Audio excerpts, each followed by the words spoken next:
Waalaikumsalam warahmatullahi wabarakatuh. Bagaimana Mbak? Ya Allah, alhamdulillah. Ya Allah, makasih banyak dimaafin saya. Duh. Ini saya di Sumatera Selatan, Wah, Mas. mana? Di Sungai Penuh? KM 12. Oh, Palembang. Iya. Kertapati? Bandara? Bukan, KM 12 tuh ini Bandara? dekat kota inilah. Oh, dekat kota. Batu Lima? Sampai Kertapati. Ya, Batu dekat Lima? Pak Limo lah. Kenapa? Daerah Batu Lima? Apa Lima Batu apa? Oh, Pak Limo. Oh ya, Pak Limo. Oh, ya dekat.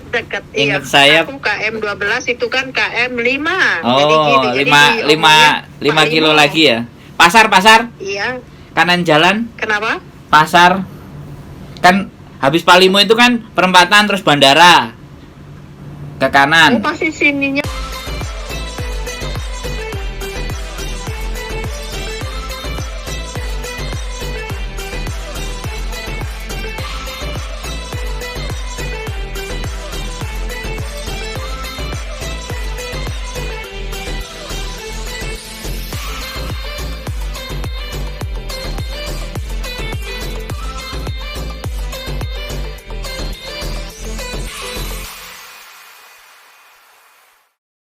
Bukan bandara baru. Pas itu, cuman dari situ sekarang aku di kampungnya. Aku nggak mau tinggal di situ. Tadinya saya tinggalnya di Komplek Auri, pas depan Bandara Lamo. Oke, Bandara Lamo. Ya, samulah wong kita galo juwo. Gimana wong kita galo? Nah, ini nama saya tuh kan ngikutin terus YouTube-nya sampean ya kan, sama si Miss Yuni. Alhamdulillah. Terus saya tuh cari informasi kayak gitu, nah nggak mau yang ini kan. Nah, saya tuh kan Taiwan. Saya ingin mau ke Hong Kong. Apakah masih bisa? Saya umurnya tuh sudah segitu. Jadi udah, ini giliran saya ngomong. Iya. Sama udah selesai. Jadi sebenarnya 45-50 itu tidak ada masalah selama dia X dan ada kemampuan bahasa. Yang Mandarin oke, Kantonis lebih oke. Kalau Hong Kong spesialisnya. Tapi kalau memang orang tua-tua kan juga ada orang tuanya yang bisa bahasa Mandarin, nggak bisa Kantonis kan juga ada. Tapi sekali lagi tidak hanya orang tua aja, bahkan orang-orang yang daratan Cina yang ke Hong Kong itu juga ada. Cuman karakter sifatnya kan sampean tahu sendiri. Iya. Cina Taiwan sama Cina asli, Cinanya itu beda, Mbak.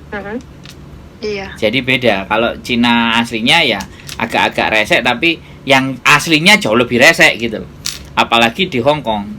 Ibaratnya orang desa pergi ke kota itu kan ya kayak gitu tuh. Jadi seperti itu. Sebenarnya itu tidak ada masalah sih 45. Iya. Yang penting sampean bahasa Mandarinnya ngerti, tahu, bisa diajak omong. Iya. Itu nanti tinggal ketemu majikannya yang bagaimana nih. Ketemu majikannya yang tua apa yang muda tapi bahasa Mandarin. Tetapi saya sampaikan di awal ya, dari awal ini sebelum sampai nanti mau proses dengan saya. Yang jelas kalau bahasa Mandarin dan itu sama orang-orang kita sebutnya adalah Cina Tailok. Cina Tailok itu Cina daratan. Ini orangnya super Mafan. Mafan itu cerewetnya luar biasa. Tapi ketika sampai merasa bahwa namanya kerja lah mas, dicerewetin apapun ya ditelan aja. Yang penting kan tangannya nggak main. Kalau sampean punya prinsip segitu, saya berani memproseskan. Cuman kadang persoalannya nanti ke PT, apakah PT meminta sampean KTP Jawa atau KTP tetap Palembang? Kalau sampean ke KTP Jawa otomatis ada biaya prosesnya lagi. Kan seperti itu, Mbak. Tapi sebenarnya surat pindah menurut saya nggak susah. Karena saya juga bisa memproses surat pindah. Kebetulan kemarin saya orang Sulawesi, saya pindah proses ke Kediri di tempat saya. Nah kalau sampean aku jelas punya solusi, cuman ya itu tadi nanti bengkaknya di biaya potongan, pastinya seperti itu. Karena potongannya tidak bisa saya bicarakan di sini, soalnya ini sosmed sosial media karena masuk rekaman nih. Ini Iya. bukti saya kerja. Jadi nanti mungkin saya WhatsApp atau saya telepon di momen yang berbeda. Tapi saya pastikan potongannya akan jauh lebih rendah karena saya belajar dari yang kemarin. Jadi seperti itu Mbak. Itu prosesnya dan sederhana sekali sebenarnya. Tinggal kirim KTP sampean Indonesia sama KTP Taiwan karena menunjukkan bahwa sampean pernah permitnya ada, boleh. Jadi supaya saya juga bisa meyakinkan pihak KTP PT. Taiwan ya Mas? Ya kalau enggak permit atau kopi-kopian, fotokopi atau apa atau sampean Ada yang aslinya masih ada. atau sampean kalau nggak ada ya ini mungkin kan konten orang lain, kalau orang lain nggak punya KTP sekalian tak omongin sekalian di sini, minimalnya kalau paspornya KBRI Taiwan ada tulisannya berarti kan itu pernah dibikin di Taiwan. Kalau pernah dibikin di Taiwan kan itu PT udah nggak sanksi. Oh ya nanti mungkin dia suruh cek perkenalan pakai bahasa Taiwan, tapi nanti sampean tak ARC. nanti sampean tak data sendiri. Ada saya nanti buka komputer, sampean sak telepon atau mungkin saya kirim SMS, sampean tinggal catat aja pengalamannya apa aja. Nah, habis itu nanti ketika sudah ke PT sampean nggak usah ke PT dulu. Paspor masih hidup apa mati? Saya tuh bikin paspor baru. Yang dulu tuh dimakan rayap, saya udah nggak tahu kemana KP. Tapi yang baru ada. Yang baru ada, cuman kayaknya waktunya tuh tinggal 2024 apa ya? Oke, masih oke. Ini 2022. Oh. Nanti tahun baru kan 2023 masih cukup itu. Jadi tidak ada dikenakan biaya tambahan, ya kan kalau paspornya di situ. Cuma nanti mungkin aku nggak ngerti PT minta data dari Jawa apa memang benar dari Palembang. Kalau dari Palembang ya saya nggak ada masalah. Tapi kalau dari Jawa sampean mesti tak geser dulu. Saya tuh lagi nunggu ini akte cerai. Nggak ada masalah itu cerai. Nggak ada hubungannya. Itu pakai itu dak? Nggak ada hubungannya. Sampean punya akte lahir nggak? Oh.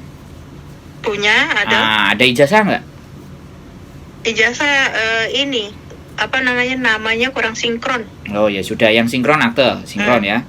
Sama Akte paspor. ada, kalau akte cerainya belum keluar. Nggak penting. Tapi sampean sudah proses kan? Kenapa? Sudah proses cerainya, sudah proses. Oh sudah tinggal nunggu Surat. itu aktenya baik. Nah, paling nanti suratnya dari wali atau sampean sendiri nyatakan janda kan gitu aja. KTP-nya masih janda apa menikah? KTP-nya tuh yang janda ada, yang status ini ada. Jadi kan pernah bikin gitu kan. Oh, Dan bagus, dulu kan statusnya janda terus nikah lagi jadi cerai. Jadi ini terus bikin lagi. Tadinya mau proses gitu loh, Mas. Jadinya kan jadi punya ada kan yang punya penting. KTP-nya dua, namanya sama. Cuman status wae yang membedakan. Oke, aman, beres itu tinggal nanti saya sampean tak kirimin untuk sampean isi keterangan ABCD bla bla bla bla.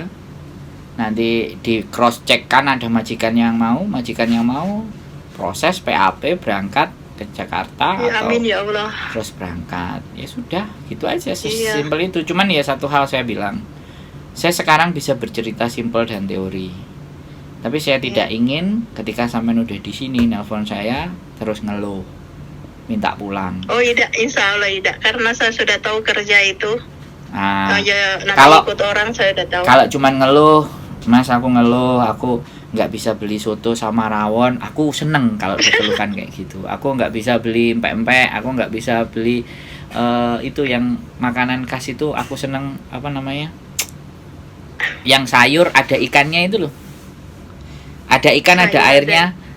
Aduh, apa namanya? Tewan. Bukan. Ada yang khas lagi. Kayak sayur gitu loh. Kuning-kuning. Oh, ini pindang. Iya, pindang pegagan. Waduh, enak itu. Pindang. Tidak, orang saya tuh kan nggak makan kayak gitu. Orang saya yang di sini nggak jarang makan pempek, saya kurang suka. Ya, maksud saya kan itu khas Palembang kan, pindang pegagan. Iya, tapi saya nggak suka. Pindang kayak gitu lah, saya suka gitu kan. Jadi pindang ayam kan diisi apa aja bisa gitu kan. Kalau Jawa kan ikan pindang ya ikan gitu kan. Kalau di Palembang, nah kalau misalnya saya pingin beli rawon kok nggak punya duit, nah itu aku senang. Aku kok pingin makan mie-nya orang Hongkong, bolehlah ditraktir. Nah itu aku boleh. Tapi kalau kalau aku dikelui, Mas aku pulang aja lah, aku gak betah gini-gini, nah itu sumpek. Itu sumpah. Lain Mas, ini niatnya memang mau iniin karena anak kuliah Mas. Ya. Bukan mikir yang aneh-aneh gitu. Iya, kan sekali lagi Mbak, saya hanya nyampaikan di sini karena ini akan jadi bukti saya ketika nanti sampean berangkat.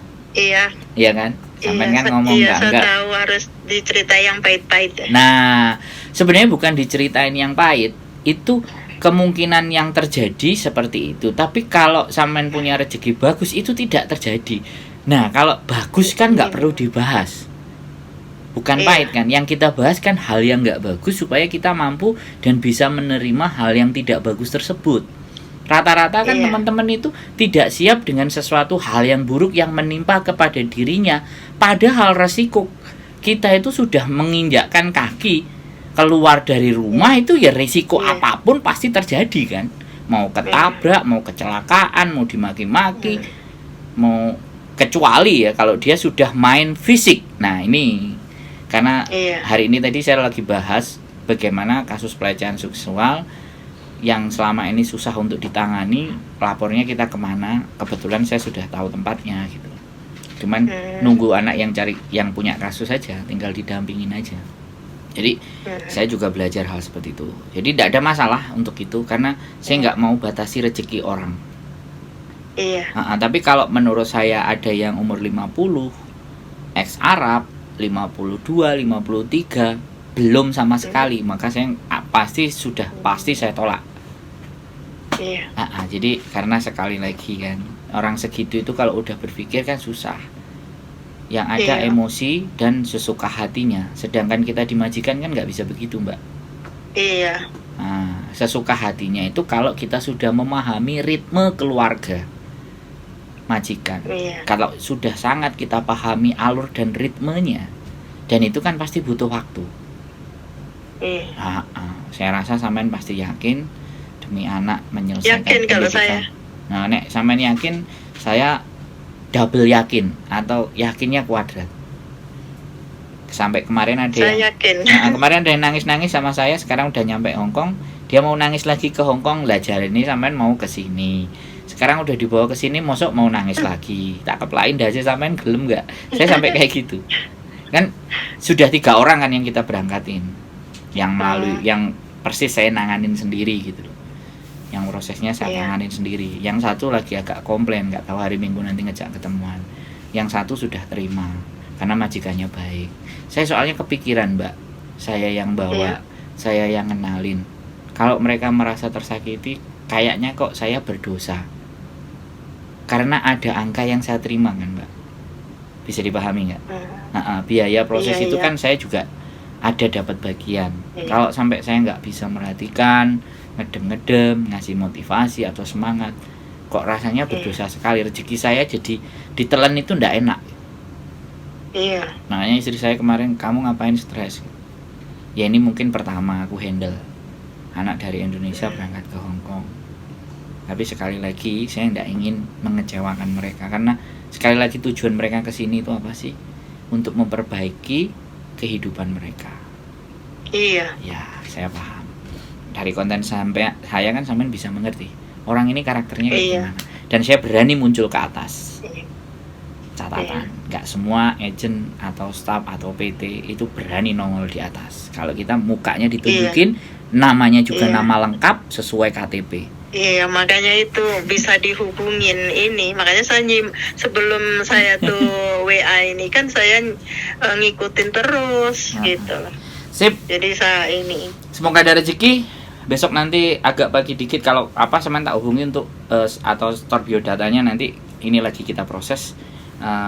Kebetulan ada kantor baru dan kebetulan ini sudah saya dan partner, bukan orang Hongkong lagi, kita sendiri yang pegang. Mudah-mudahan kita bisa amanah lah memproses teman-teman dengan biaya yang jauh lebih murah dan lebih rendah sehingga semuanya sama-sama enaknya. Gitu aja. Siap. Gitu aja Mbak ya. Ada sesuatu nanti tunggu kabar dari saya, apa-apa yang nanti ditulis atau apa. Saya catat sekarang gitu aja nomornya biar nanti saya nggak lupa. Oke? Matur sembah nuwun, terima kasih. Assalamualaikum. Gak bisa ngatain apa lagi. Ya. Oke, assalamualaikum. Ya, waalaikumsalam warahmatullahi wabarakatuh.